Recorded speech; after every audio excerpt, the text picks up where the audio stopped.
Teman-teman, salam sehat dan salam jumpa kembali di channel Dimensi Analisa. Oh ya teman-teman, jangan lupa ya, tinggalkan jejak subscribe-nya dan like dan komennya agar channel ini bisa drive. Halo teman-teman, di sini kita mau nyorotin daripada premanisme dan ormas-ormas ya. Baru-baru ini ada viral, yaitu preman yang dan ormas yang minta kepada perusahaan, yaitu katanya mereka harus diberikan THR gitu. Mereka harus diberikan THR oleh perusahaan-perusahaan yang ada di kawasan mereka begitu ya. Ini salah satu ada preman di Cikiul. Daerah Cikiul ini dia mengaku bahwa dia ditakuti dan disegani di Cikiul, dan dia bisa menutup jalan apa saja dan dari mana saja jalan itu bisa ditutup dia agar jangan bisa masuk barang-barang ataupun karyawan daripada perusahaan itu. Jadi dia punya hak begitu. Mereka datang menjumpai salah satu security yang menjaga di depan pos, dan mereka si preman yang gempal ini minta-minta dan memaksa agar security itu membawanya dan memberinya berjumpa dan ketemu dengan bos mereka. Dan dia selalu ngomong, aku mau ketemu dengan bosmu, bukan kamu. Jadi security ini sudah memberikan berbagai macam alasan. Ya biasalah ya, tanggung jawab dia sebagai keamanan di perusahaan kan dia harus memberikan alasan-alasan yang nyata gitu ya, yang real gitu. Bukan misalnya ada orang mau bilang saya ketemu dengan bosmu langsung diantar begitu. Maksudnya itu ya, kalau memang benar-benar ketemunya seperti bagaimana, untuk apa, dan apa fungsinya dan apa kegunaannya kamu ketemu dengan bos saya. Kalau dia memang mengerti atau bosnya sudah misalnya memesan atau memberikan janji kepada security bahwa nanti ada teman ataupun investor lain yang mau masuk ketemu dengan saya, silakan berikan dia masuk dan antar ke ruangan saya, bisa saja seperti itu. Tapi ini bukan, ini bukan preman mau artinya investor yang datang, ini malah dia memalak daripada perusahaan ya kan. Dia memaksa bahwa dia harus menerima ataupun perusahaan harus memberi daripada THR. Yang lucunya lagi, dia punya alasan dia akan memberikan artinya kepada orang-orang takjil gitu ya. Dia memberikan daripada takjil untuk orang-orang di sekitar masyarakatnya begitu. Tapi yang lucunya, kalau dia mau ingin memberikan itu kepada orang-orang, kenapa harus uang orang yang diambil dia? Kenapa uang perusahaan yang dipaksa dia untuk memberikan itu? Kalau dia ada ya berikan aja dengan uangmu sendiri. Kalau nggak ada kau punya uang, ngapain kau berpikir seperti itu? Nggak ada juga yang maksakan begitu. Jadi ini udah alasan-alasan tak masuk di akal ini. Dan selain dia pun ada juga saya dengar yang memberi sahutan-sahutan dari belakang, cuma nggak kelihatan siapa itu. Ada juga rupanya perempuan itu preman ya. Baru kali ini saya lihat itu ada preman perempuan gitu. Ada preman perempuan ternyata ya.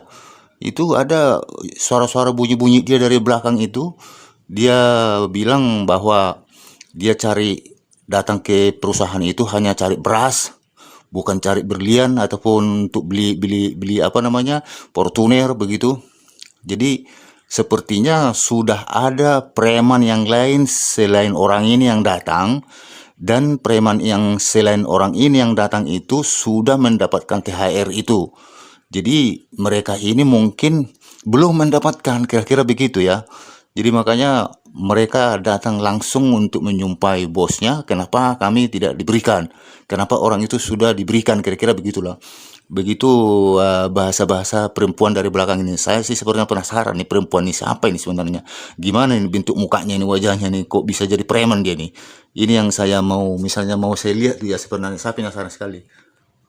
Nah, sekarang teman-teman, dia ini sekarang sudah pakai baju oranye dan sudah ditangkap oleh polisi dan sudah dijebloskan ke penjara. Jadi tahanan Polres ya, polisi di daerah dia.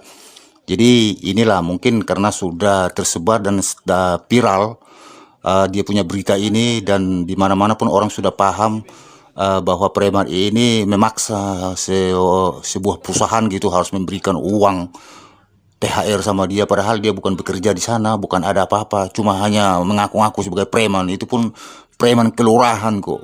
Apa itu preman kelurahan?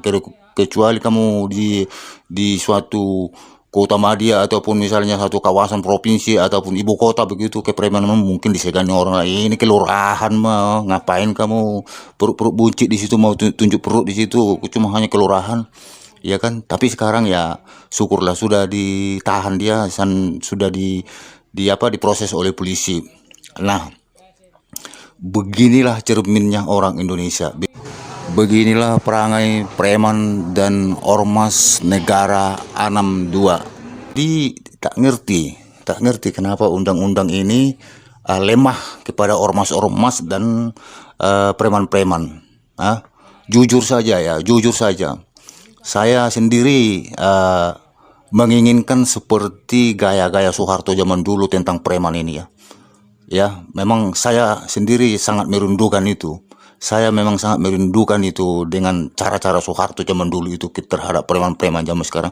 Sekarang preman-preman dan ormas-ormas itu sudah nggak ini lagi, nggak peduli lagi dengan undang-undang, nggak peduli lagi dengan masyarakat, nggak peduli lagi dengan pemerintah. Siapa lu? Pokoknya mereka yang berkuasa begitu. Seolah-olah negara ini milik mereka begitu. Jadi kalau seperti ini semuanya nanti ormas-ormas, preman-preman, ya kan kacau negara ini. Jadi seolah-olah aparat polisi nggak berguna gitu. Tak ada gunanya polisi ini. Sepertinya macam polisi pun kayak macam main mata juga sama mereka begitu. Jadi memang kalau kemarin itu ada dibuat di situ misalnya apa namanya, revisi undang-undang TNI itu, kalau bisa salah satu diarahkan ke arah sini gitu, karena polisi kita nggak percaya, tak bisa kita percaya lagi sama polisi untuk mengamankan seperti orang-orang yang ya melakukan kejahatan-kejahatan seperti ini. Jadi kalau bisa diturunkan aja itu tim-tim dari TNI itu. Kalau bisa memang peraturan kemarin itu yang disahkan itu harus mengarah ke sini. Jadi supaya masyarakat itu merasa aman, investor pun aman. Kalau begini-begini, investor mana mungkin datang? Tidak akan mungkin datang ke Indonesia. Menonton ini, melihat ini, mengetahui ini dari luar negeri pun, orang luar negeri pun mau datang investor ke sini udah mikir 100 kali.